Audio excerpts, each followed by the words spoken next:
And unlike many narratives of the history of democracy, you shed light on the role the Muslims played in all of this. In every standard history of democracy in any, virtually any language that I know or am familiar with or have had translated or have come across, there is utter silence about what happens from the time of the birth of the Prophet until, let's say, approximately 1000 CE. As if that period never existed. Doesn't exist. And when it is mentioned, Professor John Donne's recent writing on the history of democracy in Cambridge has reinforced this. The remarks are scathing. You know, the problem is that Muslims never encountered the language of democracy. They didn't understand what was at stake. They had no experience of a whole tradition of institutions and political thinking. And this, I'm afraid, is just bad Orientalism. What I try to show in this Life and Death of Democracy project, which I hope will be translated into many world languages because it is a book, so to say, for the world, is that it was in the world of Islam that not only were these early assemblies kept alive, the mosque, and for example, the custom of kusas, of discourses in the mosque. I mean, this is part of an old tradition of the East that was nurtured, kept alive by the world of Islam. But Islam also added new inventions. The waqf, the endowment, the institution, turuk, the institutions of the world of Sufis, the development of al-Madani Jama'iyya, the phenomenon of a kind of civil society, of non-governmental institutions that serve as a brake on concentrated power.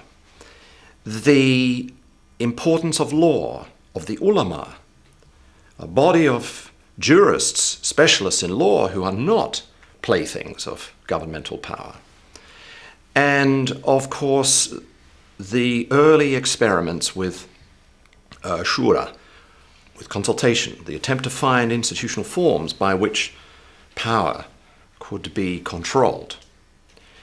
I mean, all of this has to be part of the history of democracy because it played an essential bridging role between that world of the Mesopotamians and the Phoenicians and the Greeks and the European world, where experiments in power sharing, in the birth of representative democracy, come much later. I should also say one other thing about the very language of democracy in the world of Islam. Professor Dunn has claimed that there was no recognition given to this word. This is factually incorrect.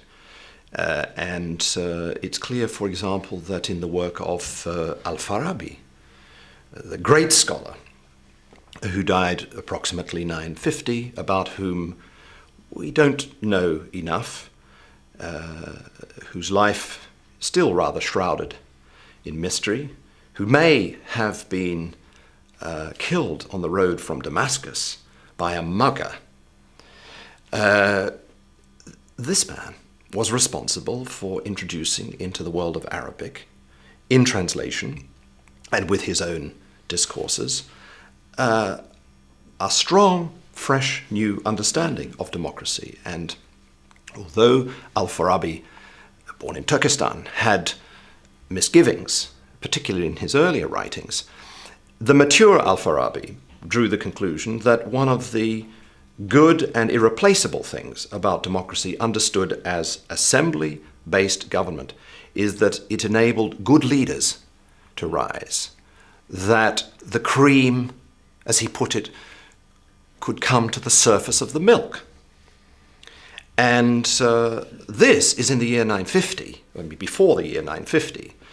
well before in Europe there had been a revival of interest in this old Eastern language of Demokratia. So this is all to say that the whole picture of the past that is part of contemporary democracies, particularly in the West, I mean, that story needs to be changed.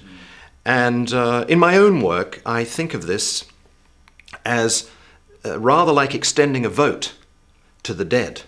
You know, democracy among the living requires democracy among the dead. Giving a voice, giving a vote, so to say, to those who have been silenced, pushed aside, forgotten.